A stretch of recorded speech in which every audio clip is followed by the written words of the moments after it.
Shalom. First and foremost, I want to give all praises, honor, and glory to Yahweh, Bahasham, Yahweh Shai, Bahasham, Racha Kodash. Double honors to the elders and the apostles of Great Millstone, and peace and blessings to the elect. And today we're going to go into the book of First Corinthians, the 11th chapter. And as it says here, Christian order. And in here, once again, Paul addresses certain situations that were going on here in the church, right? Dealing with how they were behaving amongst themselves, the divisions and being out of order, eating of the Passover unworthily, things that they needed to tighten up and polish, because it wasn't conducive behavior to believers, right? In Yahweh Shai. So this is 1 Corinthians 11:1. Be ye followers of me, even as I also am of Hamashiach. Now I praise you, brethren, that ye remember me in all things, and keep the ordinances as I delivered them to you. So he's saying here, I'm giving you props, right? Because you remembered me, and there are things that ordinances, right? Certain ways and instructions that I left you that you keep. But I would have you know that the head of every man is Hamashiach, and the head of the woman is the man, and the head of Hamashiach is God. So here he lists out the order, right? You have the Most High, and then Yahweh Shai, which is Hamashiach, and then you have the man, and then you have the woman. That's the proper order. Every man praying or prophesying, having his head covered, dishonoreth his head. So as Paul's letting you know here, when you're praying or prophesying, you want to have your head uncovered. Okay, now this is that there may be cases where this is not always possible, right? Maybe you're in a certain situation, something is going on, and your head just happens to be covered. Your hands are on the wheel. I don't know, something's happening, right?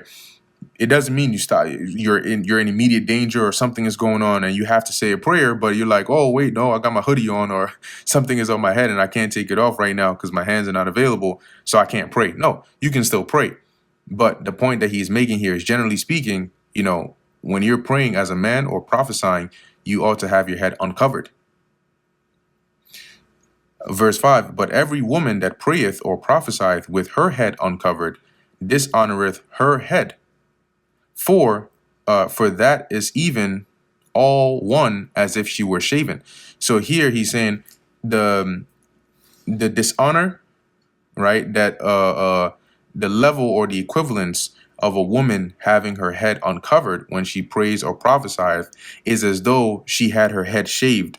You see that shame and dishonor that would be onto a woman? That's what it's like if she's praying with her head uncovered. For if the woman be not covered, let her also be shorn, that is, to have her hair shaved or cut off, or cut down.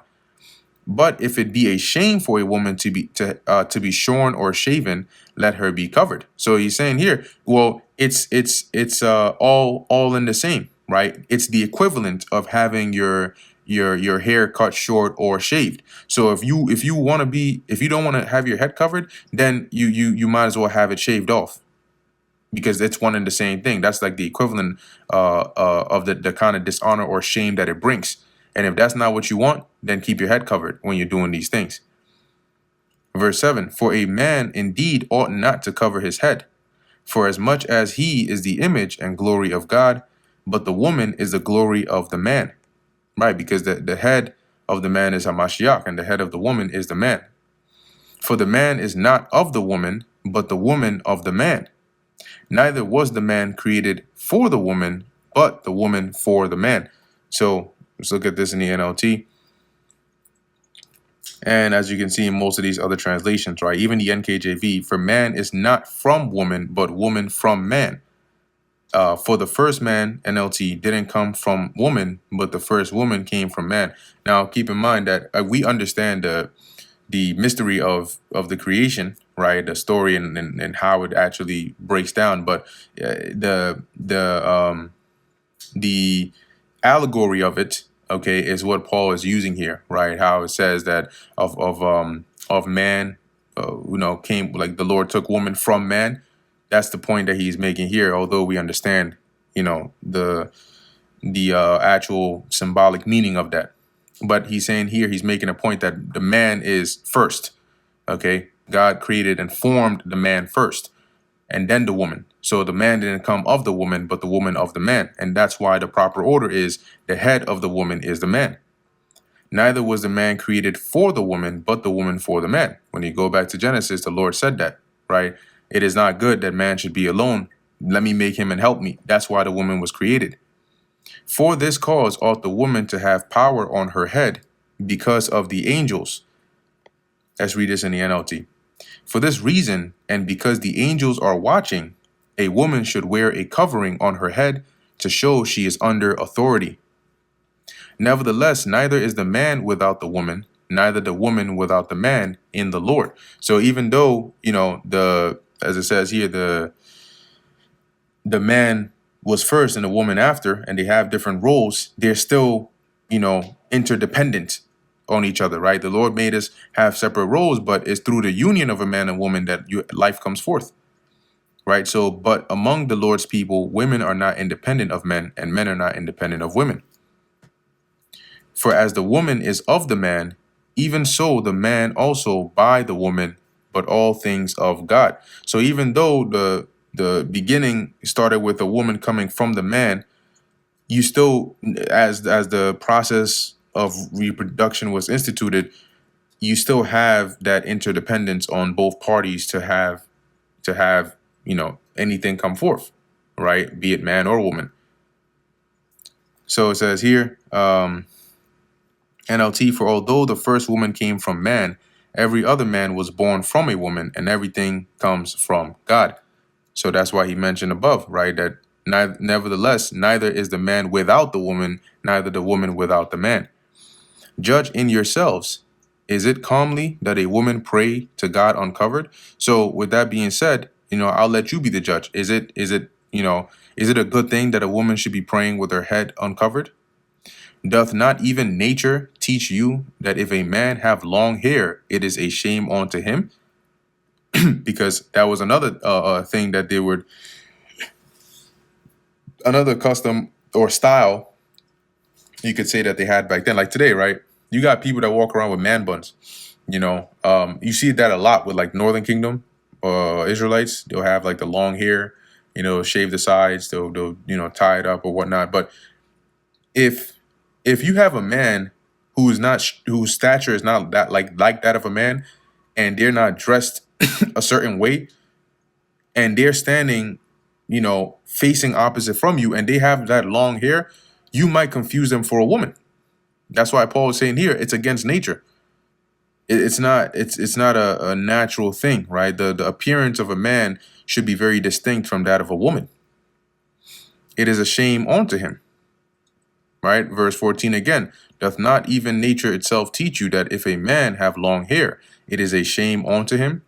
But if a woman have long hair, it is a glory to her, for her hair is given her for a covering. Right? So a hair, when you look at a woman's hair, it covers her head, right? And it's a glory. When you look at women with like nice, long, beautiful hair, it complements them. Why do you think women go and buy wigs and weaves and all these different things? Because they want to have that look. For those that have trouble, growing, hair, they still want to have that look because it is their glory. But if any man seem to be contentious, we have no such custom, neither the churches of God. So if anybody has a problem with this, well, I don't know what to tell you, buddy, NLT. But if anyone wants to argue about this, I simply say that we have no other custom than this, and neither do God's other churches. They ain't no compromising this, okay? This is how it is in all the churches. Now in this that I declare unto you, I praise you not. So he's saying now concerning the next things that I'm going to speak about, I don't praise you concerning these things because it's you guys are going off. It's not praiseworthy behavior. That ye come together not for the better, but for the worse, right? So when you are gathered together, right? When you have gatherings, it's not good. It's all right. It's not for the better. It's negative things that come out of it, at least that I'm hearing. For first of all, when ye come together in the church, I hear that there be divisions among you, and I partly believe it. Right. So when you come together to join, there's this like sectism, or there's still dissension, there's still this spirit of division amongst you. And Paul is saying, yeah, and I partly believe that. For there must be also heresies among you, which is going to that word heresies.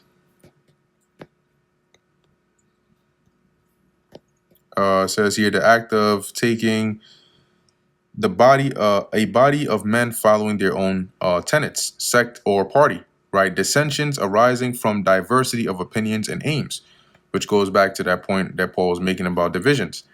So, for there must also be heresies among you, that they which are approved may be made manifest among you.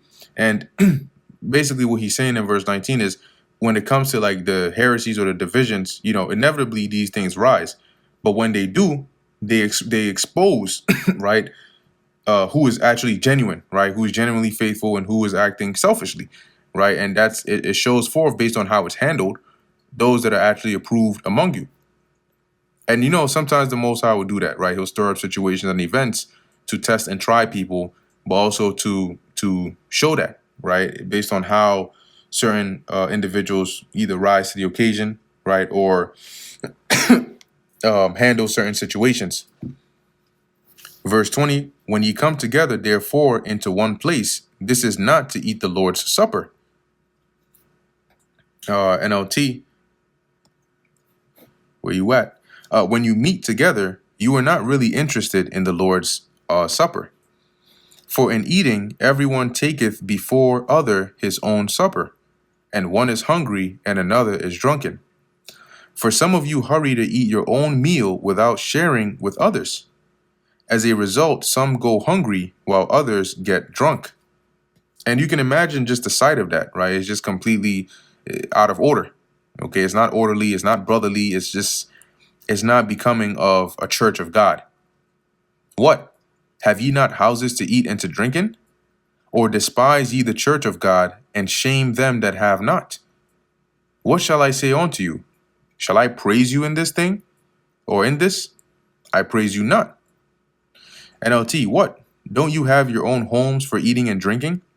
Or do you really want to disgrace God's church and shame the poor? What am I supposed to say? Do you want me to praise you? Well, I certainly will not praise you for this, because then you had situations where, like when you read about the in the book of Acts about the church,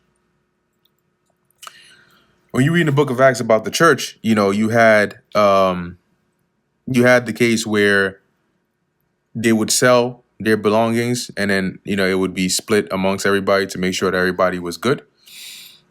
But here, as the Apostle Paul is saying, you guys are doing the complete opposite. You have some that are less fortunate, and so instead of being fair with everything, some wouldn't get some, because some would come there and they would eat it quick. And he's going to say that as he continues to go on in the points he's addressing. So it says here, for I have received of the Lord that which also I delivered unto you, that the Lord Yahushua, the same night in which he was betrayed, took bread. So here he's saying here that whatever it is that I'm telling you, these are things that I received of the Lord, right? Because Paul wasn't there. The thing he's about to describe, he wasn't there when that actually happened, but it was revealed to him that the same night when the Lord was betrayed, he took bread, and when he had given thanks, he brake it and said, Take, eat, this is my body, which is broken for you. This do in remembrance of me. And that's why when we keep our Passover, we keep it in remembrance of Yahushua. After the same manner also he took the cup when he had supped, saying, This cup is the New Testament in my blood. This do ye as often as ye drink it in remembrance of me. See, so when we keep the Passover, it's with Yahushua in mind. Okay, as we say, we keep Yahushua's Passover. For as often as ye eat this bread and drink this cup, ye do shew the Lord's death till he come. NLT, for every time you eat this bread and drink this cup, You are announcing the Lord's death until he comes again. So,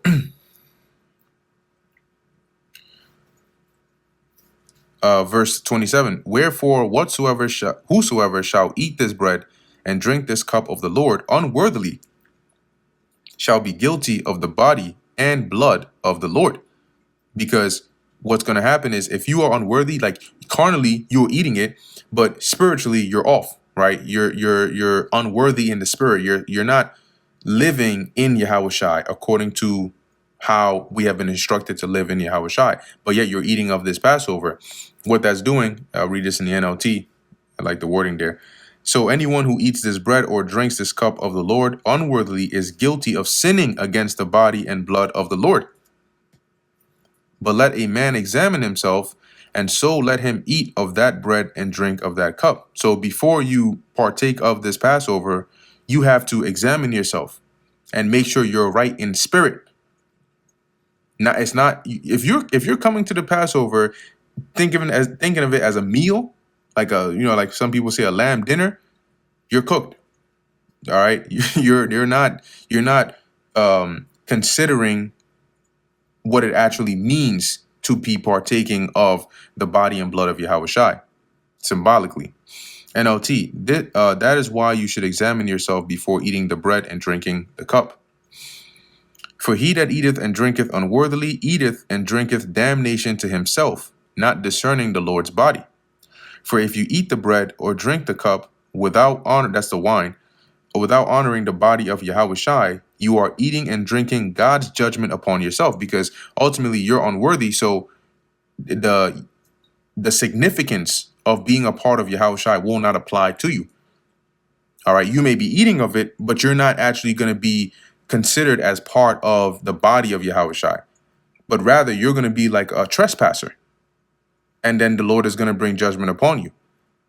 For this cause, many are weak and sickly among you, and many sleep. And Paul is saying, because a lot of you were eating of the Passover unworthily, a lot of you ended up, sick.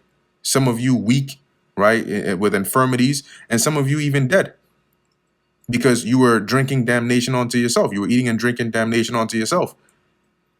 For if we would judge ourselves, we should not be judged. See, if you were to self-examine and make sure you're doing the right things in the spirit, then the Lord wouldn't have to judge you like this.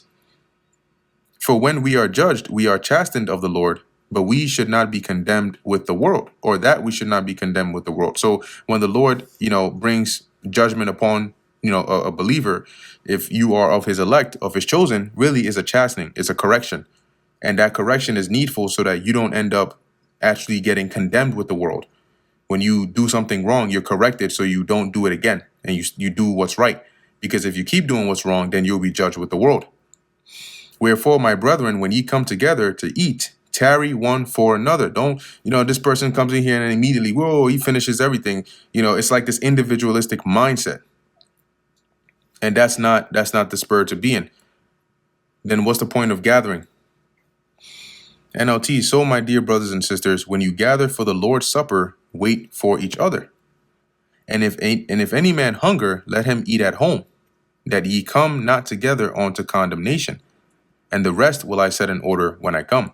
NLT, if you are really hungry, eat at home, so you won't bring judgment upon yourselves when you meet together. I'll give you instructions about the other matters after I arrive. And that brings us to the end of the book of 1 Corinthians, the 11th chapter. Lord willing, that was edifying to the elect. In closing, I want to give all praises, honor, and glory to Yahweh, Bahasham, Yahushai, Bahasham, Bracha, Kodash. And until next time, Shalom.